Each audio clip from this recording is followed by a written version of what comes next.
Miyapur Kalimata temple నేనైతే first time వెళ్ళాను. దర్శనం అయితే చాలా జరిగింది. ఈ మధ్య బాగా వెళ్తున్నారు గదా! ఈ టెంపుల్‌కి. మనం కూడా వెళ్దామని జెప్పేసి వెళ్ళాను. మెట్రోలో స్టార్ట్ అయ్యాం మేము మియాపూర్ వరకు. మియాపూర్ టు బాచుపల్లి వెళ్ళే రూట్‌లో ఉంటది టెంపులు.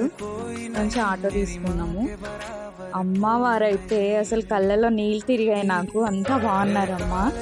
ఒక 20 మినిట్స్ అయితే అక్కడనే కూర్చొని చూస్తూ ఉండిపోయాము.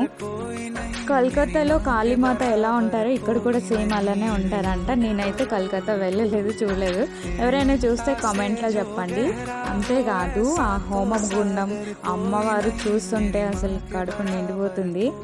మనకి పూజకు కావాల్సిన సామాన్లయితే గుడి బయటే దొరుకుతాయి. అండ్ ఎవ్రీ ఫ్రైడే ఇక్కడ అన్నదానం జరుగుతుందంట. మేము ఫ్రైడే వెళ్ళాము అండ్ కరెక్ట్‌గా అన్నదానం టైంకి వెళ్ళాము.